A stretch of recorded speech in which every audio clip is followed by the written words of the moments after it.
size. I just hope he lays off those fouls. Let's look at 6 through 10. Who you got? Oh, OB Toppin right there at 6'9". He can handle the double team extremely well, and defenders don't like it because he's able to split it, score it, drive, and maybe even slam on them. Absolutely. I like Isaac Okoro. I think he's a plug and play, ready for the NBA. But these numbers are what we're going to be paying attention to as Wizards fans with the number 9 pick. Now, you know, we're not the experts, B, but I was able to catch up with someone who knows all about the experience and the drafts. Check out what Wizards alumni Tony Massenburg had to say about the 2020 NBA draft. All right, Tony, the moment that the whole world is waiting for, the NBA 2020 draft is about to happen. Now, look, you're no stranger to the game, man, so you know all about dreams coming true. Can you tell us, let's take a walk back down memory lane and tell us that moment when your dream came true, when you joined the NBA, and what these players right now are thinking about how their life may change like that, a blink of an eye. Well, they're thinking about how they're going to spend that money, that new money. No, really, you're just sitting there just thinking about all the hard work you put in over the years and all the times playing in the backyard and playing on your junior high team, your high school team, and just sort of it all just kind of coming to fruition when you're in that moment and knowing that you're sitting in the place that you dreamed of sitting in, being a potential NBA draft pick and having an opportunity to play the game that you pretty much dedicated your life to when you're talking about being a kid and playing in AAU and high school and just having that dream. And so to be so close, that's what it is. It's the anticipation that you're so close to everything that you worked your whole life for. That's what really gets the adrenaline and the emotions going. Man, that's beautiful. It's like a dream come true. And there are a lot of basketball fans in the world, obviously. So everyone follows the game. And let's talk about the 2020 entire draft class, not just the top 10 right now. Let's talk about everyone that's in the 2020 draft class. What do you expect to see from this class? I expect to see some surprises from this class because this is going to be one of the most original classes of draft picks there's ever been. Due to this COVID situation and NBA executives not having a full season to really evaluate some of these guys and just basically having to take pretty much everybody off of kind of a short body of work when you talk about guys that are coming out of high school and guys that played 1 year of college and guys that are coming from overseas. You haven't really had the type of time to evaluate some of these guys. So you got to kind of go with your gut feeling on some of these picks. And I like to say sort of follow what your eyes are telling you. Less about what you're hearing, but more about what you see these guys doing on the basketball court in this short period of time that you have to evaluate them. As far as what you're looking for, you're looking at guys that basically how far do they have to develop before they're ready to make an impact? And there are a couple of guys in the draft that we believe can make an impact right away, either because they're pretty complete as a player, meaning they have some versatility, or either they're physically mature, like an Edwards coming out of Georgia, or they have tremendous size like a James Wiseman, a guy that you clearly know can alter things defensively and be a game changer. So you look at the attributes and try to figure out where they're going to fit in best. And you just mentioned about these players making an impact. Right now, ESPN's and Sports Illustrated, they're looking at this top 10 mock draft list that they have going on. Let's just go through a little bit, okay? We have at the number 1 spot, LaMelo Ball, right? Number 2, we have Anthony Edwards. Number 3, James Wiseman. You just mentioned him. Number 4, Deni Avdija from Israel. They're calling this guy the Israel sensation. Are you excited to see him? I am excited to see him because, you know, there once was a time that I can remember when I was playing in the NBA where, you know, the NBA wouldn't get very excited about European players because some of the ones that we were seeing, there was a lot of hit and miss. You know, a guy like me, one of the first European players I got to play against was Arvydas Sabonis. I actually played against Arvydas Sabonis in Spain. He played for Real Madrid, and I played for FC Barcelona. And so for us, those are the 2 biggest teams in Spain and clearly 2 of the most popular clubs in all of Europe. And so that was a huge rivalry. But he was a guy who came from Europe and was able to make a tremendous impact with the Portland Trail Blazers. You look at what Denny brings from Maccabi Tel Aviv. You're talking about a guy with some real versatility at 6'10" and able to play inside and outside.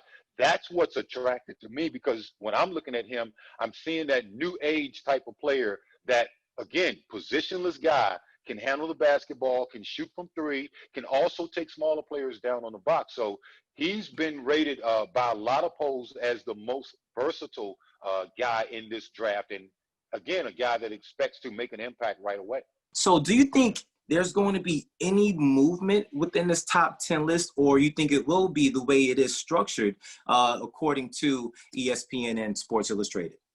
Well, I think it's going to be similar to the way it's structured, because, again, without having the a lot of normal amount of time to evaluate a player, I think teams are going to do a little less nitpicking and maybe just try to address their needs.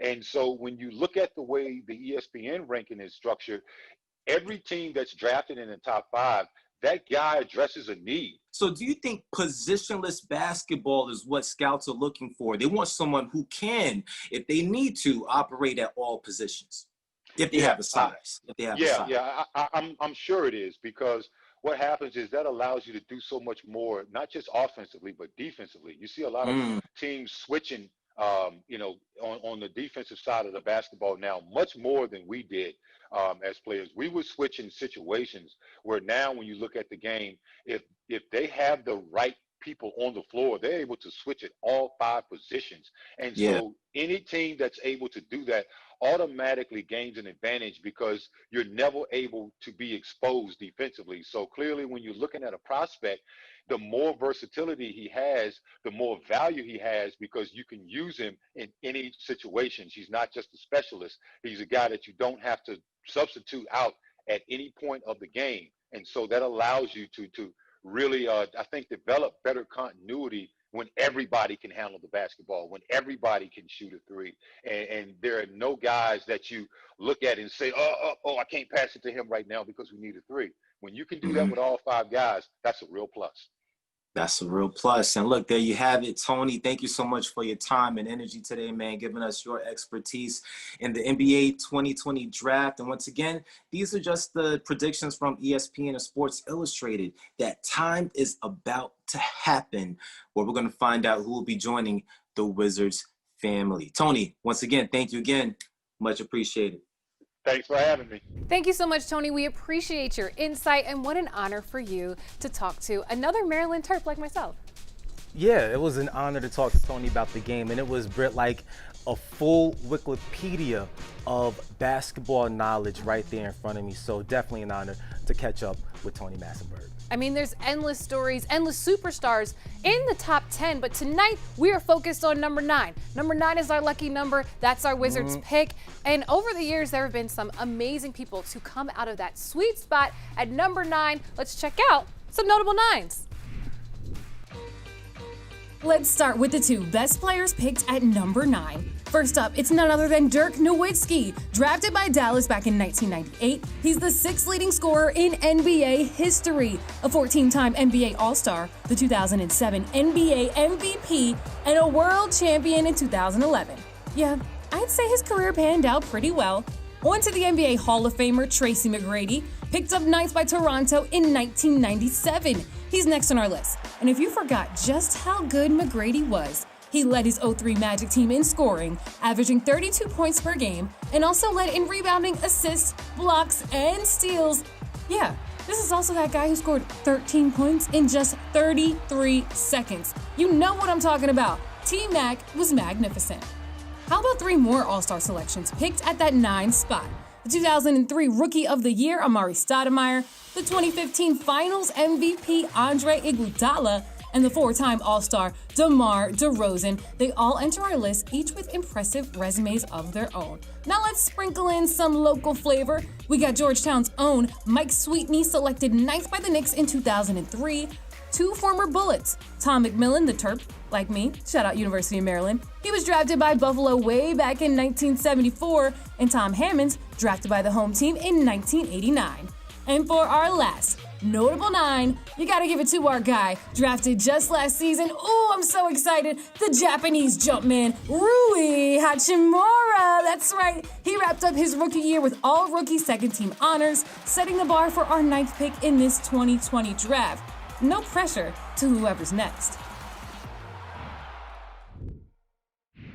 Britt, we had to save the best for last, and now let's talk more about Rui. Let's relive that moment in 2019 in the NBA draft when Rui's dreams came true in our Draft Night Rewind presented by Geico. Check it out. With the 9th pick in the 2019 NBA draft, the Washington Wizards select Rui Hachimura from Toyama, Japan, and Gonzaga University. It's crazy. Yeah, I feel like I'm dreaming, like, man, you know, like I'm still like in the dream, so I gotta wake up. I was like, oh, I really did it. It's crazy. Rui, hey, welcome to the Washington Wizards, my friend. Yeah, thank you so much. I'm so excited, bro.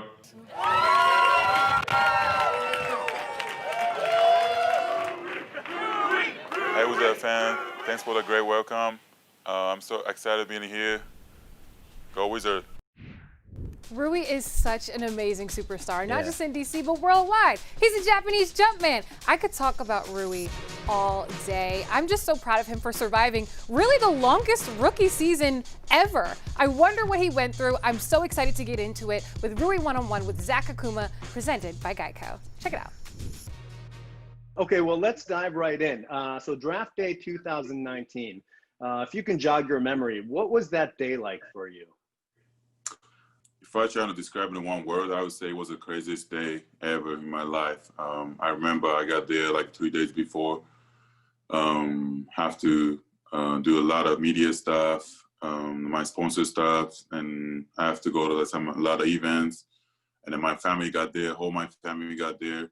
And in New York, you know, always in the traffic and like do this, and it was crazy. And on that date, I remember, so, you know, the Wizards, I found out Wizards about to draft me, and I was so nervous for some reason. I knew they were gonna draft it, but for some reason I was so excited, and like actually I remember the place was kind of cold, so and I was kind of shaking it, and then finally I got drafted, and then I had to do like 3 hours media after like the interview and stuff, and yeah, it was the craziest day, you know, busiest day ever in my life, but it was also the greatest day in my life for sure. Even if you knew that the Wizards were going to be selecting you, when Adam Silver called your name, I mean, what's going through your mind? It was crazy, man. You know, my grandpa passed away like 10 years ago. You know, my grandma lived by herself, and so I decided to do like this, you know, for my grandpa. The first thing I got drafted, and then after I had my mom, my dad, Asian, my grandma, and you know, it was a great moment. And the day after the draft, you actually went to DC. You got to the arena. So many people greeted you, and then you got to meet Tommy Shepard, and you got to meet Coach Brooks. What was that like, meeting your Wizards family? Oh yeah, it was. Yeah, I had no idea. You know, there were many people like that. I knew that there's gonna be. They say they're gonna be camera and everything, but like I didn't know it was gonna be like that. So I was kind of nervous, and I didn't expect that low. And then you know, all like people too, but like their coach, GM, told me, all the other people, the owner, and everybody was waiting for me. And the whole like arena, like there's a screen, like you know, of myself. And it was great. It was and I was kind of a little bit tired because I only slept like 2 hours and I had to go to DC straight. Yes, so I was kind of tired, but like you know, it was also a great moment. Looking ahead, the new season is just around the corner. It's coming up in over a month. Camp is starting in 2 weeks. What are your thoughts? I'm ready. You know, I'm excited about it. I've been walking out here in LA. You know, I'm just like last year we didn't finish like season as like we wanted, but it was like that was my first year, and then the team will start getting kind of start building and stuff. So, but now we start like it's my second year. I gotta be more like vocal, and I have to be more aggressive and stuff. as a player, you know, and then I want to help this team to make it playoffs next year, of course. And yeah, I think it's going to be great, you know. I think, I hope the season going to be like, and be normal, like, not like last year, you know, we stopped the season, like, and then started again. So those kind of stuff. But I hope we're going to just, you know, finish the season and then hopefully make a playoffs and then make a good run here. One last question. No more rookie duties for you. How do you feel about that?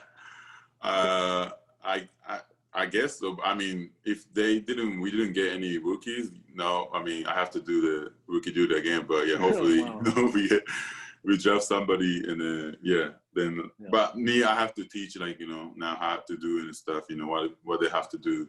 So yeah, but yeah, I guess I'm down with the rookie duty. All right, sounds good. On that note, thank you so much, Rui, for your time today. Thank you. ありがとうございました。 Yeah, ありがとうございます。 Rui, thank you so much for your time on giving us our 101 presented by Geico. Britt, what time is it? What time is it? Well, I mean, it's almost time for the draft. You're a little bit too excited, though. Oh, yeah. Well, you know, normally during game days, we just get excited and we have a drink, right? Don't we? What if our boss is watching? Well, not during the game, you know. Game day, after the we game. are in Capital One Arena. Yeah. They are busy looking at the war room, so maybe if we go to the bar and we could grab a draft. A draft beer. Draft beer. On draft day. That's because that wasn't corny at all. Let me get a drink before you bother me even more, because I can't deal with this. I can't.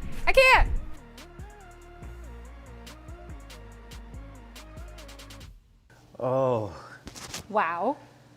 I wish this happened everywhere I go. Our own personal happy hour. We need this almost every single day. What better way to kick off draft night than with the draft beer? You love that joke. You like that? It was good. And I love Michelob Ultra, the official beer partner of the NBA. Let's kick off our happy hour with a game of higher or lower. Let's do it. If you remember, in the beginning of our show tonight, I told you I was at a certain level in Pokemon Go. Was it higher or lower than 25? You know what, B? I'm going to say it was lower than 25.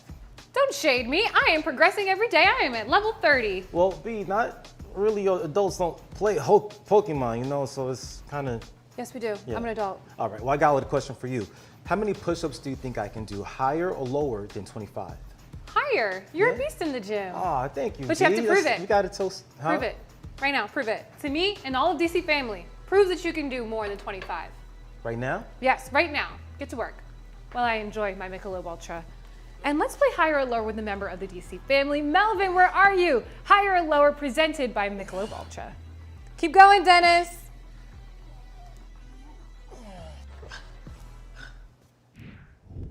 Welcome to the at-home edition of Higher or Lower. I'm your host, Britt Waters, joined by Melvin. Thanks for hanging out with me today, Mel.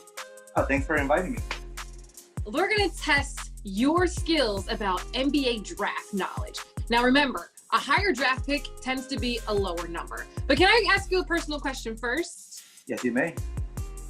What decade were you born in? Ooh, I was born in 1984. 84, okay, so we're gonna be moving through the decades as we play. Are you ready for question one? I'm ready, let's do it. All right, did Harvey Grant get drafted higher or lower than 15th in 1988? He got drafted higher. That's correct, he was 12th overall. Look who was watching the draft when they were 4 years old. I'm impressed, Melly Mel. Yeah, there you go. Okay, next one. Did Rasheed Wallace get drafted higher or lower than 6th in 1995? Rasheed Wallace, man, I forgot about him. Higher? Higher is correct. He was drafted 4th overall. I feel like you're doing pretty well based off of the background right now. You have a lot of sports memorabilia, so I think your memory is pretty good. Think back to 2002. Did Juan Dixon get drafted higher or lower than 15th in 2002? That was the year I graduated high school. Definitely higher. It was lower. He was drafted 17th overall. That's right. Ooh, I don't know what I was thinking. You were thinking about your high school graduation. I think it was a crazy prom night, I'll tell you that. Crazy prom night. Don't take it out on my turf, Juan Dixon. Okay. Last question, Mel. Think about TBJ. Did Troy Brown Jr. get drafted higher or lower than 20th in the 2018 NBA draft? Definitely higher.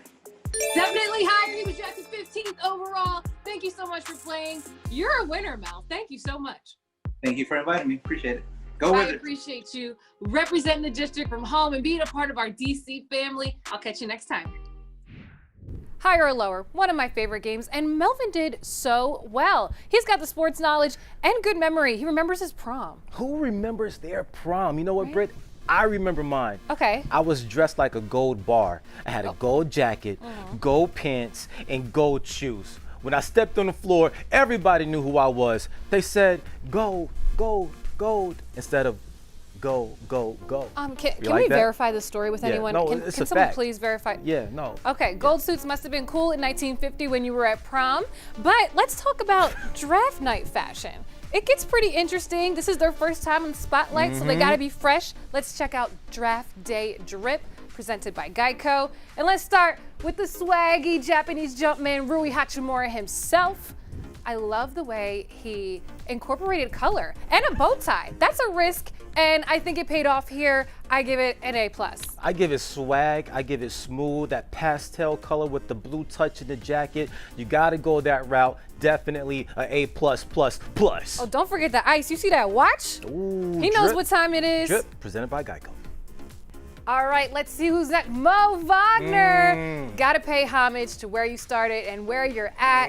I think he looks great. I mean, the shirt is kind of tucked, but not tucked, but he pulls it off. I love a blue suit. You know, it's all about the coordination. If you look on the inside of the jacket, you see how he just pops that out and you did not expect it. Suspense, surprising everyone. That's the way you do it, Mo. I give that one an A+. Oh, talk about drip. The drip king, Kelly Oubre. I mean, just in case something went wrong, you can always spike someone with those shoes. I love the risk he took, the shiny suit with the shiny shoes. How you feel? Definitely. Those are called the bearded dragon studs. Have you seen a bearded dragon before? I have And they got not. all the studs, the horns sticking out on their head. Those are bearded dragon, dragon shoes. I mean, Definitely. those shoes make me stutter too. This looks like a GQ magazine ad. Let's go on to Karan Butler. Remember when baggy suits were a thing? Oh man, I do. Oh my You can goodness. fit 2 people in them. Yeah, and he can fit about a whole team inside of his suit. Look at the pants. They keep going and going and going. I know he's got an expert tailor nowadays. But what would you give that? I would give it a good Now think about A. the time. Yeah, Think it an A. definitely an A. Think it a A. That's probably great. There it is. See him in a music video. Bradley Beal. Oh, okay, looking okay. like a piece of toast actually with all of the tan. I like it. Did you just say toast? Yes, I like toast. With nice butter smooth on I was top. gonna You say see he the put some different butter colors? on it. There you It's go. working. What No, do you that's call that? definitely classy, and it does remind me of a furniture store. But you know what? You can find great furniture in a furniture store, just like that suit But is look great. at the fit. It's perfectly fit. He had a tailor early on. Oh no, that's sharp. That's sharp. Absolutely. On to John Wall. Okay. Does it look like they're kind of twinning with the stripes? Oh, it They does. kind of matched. He looks so young in this picture. I think it's still a win. Anytime you can match the commissioner, 10 it's years a win. ago, and you know what? Pinstripes are definitely in. I give that one an A+ as well. Got to. You know, something about looking back at these fashions, some of them come back Whoa. and some of them don't. Drew Gooden. Oh. You know, this one has not come back in style yet. Maybe next year. You mentioned fitting a whole team in the suit. Could you fit 2 teams in that suit? I don't even know why he bought this suit. If it was on You know what? He pulls it off. He does. Pulls it off. He pulls it well. off. He has a lot of swag with it. You gotta It's say giving that. me a little bit of Dr. Evil vibes. Do you see it? Can you visualize it? Ooh. Oh! You know what, Britt? Who wore it better? Would you say Dr. Evil? I would say Drew Gooden for think so? sure. Absolutely. The I'm gonna go collar with- just is right. I think it's a better fit. You know, I'm gonna go with Dr. Evil. I love the Mandarin collar. Plus, you don't even see the buttons on the suit. You're going with So you got to. This is absolutely something that she would wear, but let's ask the DC family. Tweet us at Wash Wizards. Who wore it better? Drew Gooden, Dr. Evil, maybe Dennis? Let us know right now. Get on your Twitter. Use your Twitter fingers. Twitter fingers, and you know what? But let's take a draft deep dive presented by Geico. We got to get back to basketball at some point. Let's do it right now. We've got General Manager Tommy Shepard, the Vice President of College Scouting, Frank Ross. What are some of the things you're really looking for? Some of maybe the key watchwords, if you will. Well, I think what's their elite skill that can translate to the NBA? You know, for so many players, I think where they get bunched up sometimes is that they're they're really good at a lot of things, but not elite at one thing. And what you realize in the NBA, different from college, is everybody in the NBA is in the NBA. I know that sounds real simple, but in college, most nights the competition you play against in your college season, certain conferences may be varied, but most conferences you're usually going up against one or two NBA talents at the most during your conference schedule. And then so now you fast forward and you get into the NBA, the things that you were able to do at an elite level in college, you're just average or below average in the NBA. So you really have to judge players and project what is their NBA skill going to be, what is their best position. And then we add a lot of other criteria to that. What kind of teammate are they? What kind of citizen are they going to be? Are they someone we can count on? We rely a great deal on data, and certainly we're very high character driven. Sometimes the best talent is not necessarily the best fit. We always have to make that judgment, what's best for the Wizards moving forward. We look at shooting. We think shooting always translates. We believe rebounding always translates, and we believe defensive habits are something that we're especially tuned in on. As we know, in this offseason, one of our biggest priorities is to get better defensively. So we're looking certainly for players that can help us in that regard. That's not the be-all, end-all. At the end of the day, you have to have talent to be in this draft. You have to have talent to be considered in the first round, second round. A lot of players made the NBA that weren't drafted, certainly, and we'll never take away from that. But if you can identify the talent that best fits your team, usually that has the best result. Frank, I get your thoughts on that. And I know one thing, Frank, that you like to look for is somebody with a chip on their shoulder, right? Is that somebody? How do you define that, or how do you tell that? Well, the guys with the chip on the shoulder, you don't have to wind them up. They're going to come out and compete, whether they're playing against a team that's even if you got a Power 5 school and you got a kid that's playing there, whether he's playing a team at a low major school, he's going to come out and he's going to put his hard hat on and he's going to go out and play hard on a nightly basis. So that's the things that in terms of kind of separates the guys. And we want to put guys on our roster for Coach Brooks that he doesn't have to coach their effort. And so, if you can bring in guys that have that chip on their shoulder, they're going to show up on a nightly basis, because the NBA season is a long season for 82 games, and you want to be able. We want Scotty to be able to look down the bench, and he knows when he calls on any of the guys on the bench, those guys are ready to play, no matter if it's on a back-to-back or whatever the circumstances are, because those guys, they have a passion for the game also. So it kind of exudes from when guys play.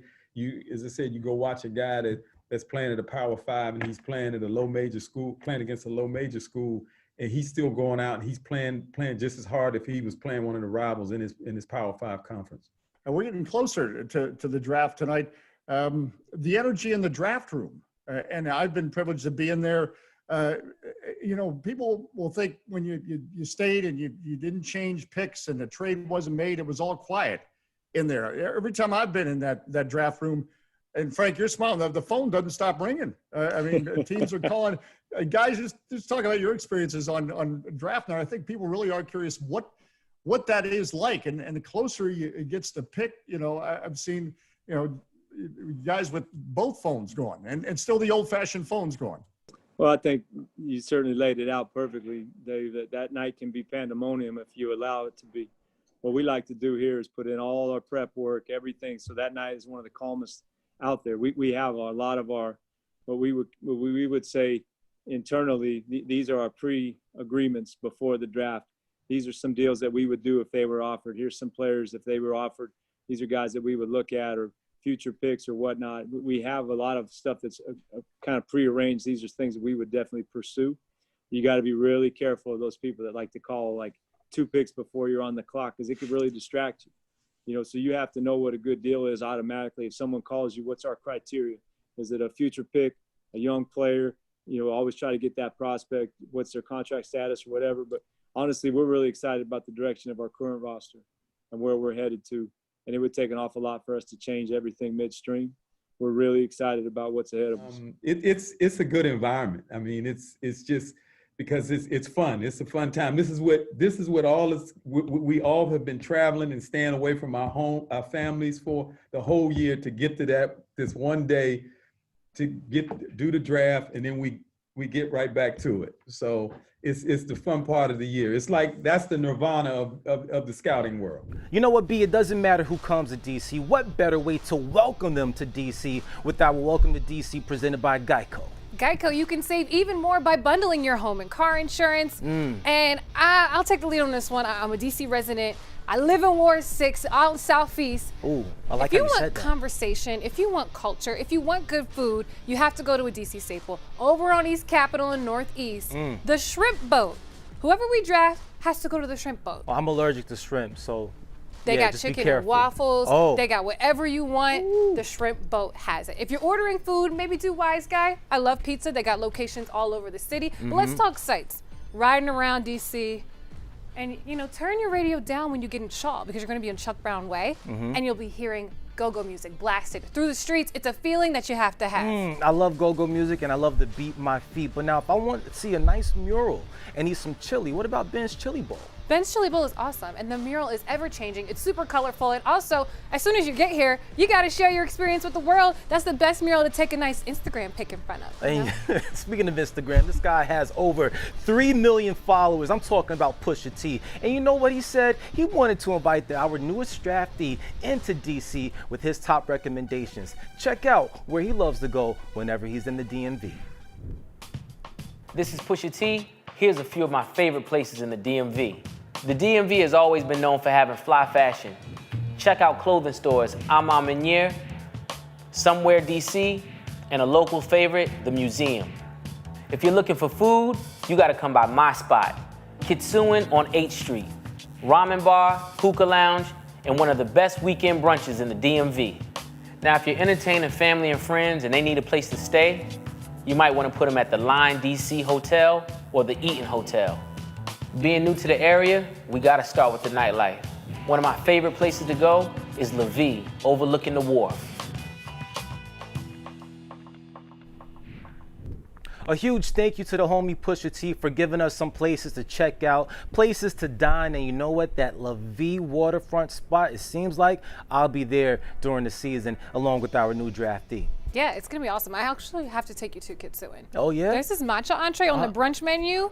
I know you'll love it. B, you're always talking about food. I love it. Well, let's talk draft because it's within the hour. It is. The NBA draft is going to happen, so make sure you tune into ESPN for all of the coverage once you leave us. And thank you to tuning into us and showing us love. Someone gets to receive all of this DC family love, a new team, a new city. We appreciate you right here on the Wizards Virtual Draft Preview Show presented by Geico. I'm your host, Britt Waters. I'm your host, Dennis T. And to our new draftee, welcome to DC. But let's go check out the war room where all the action's happening. Yeah, I'm ready to check it out. Let's go.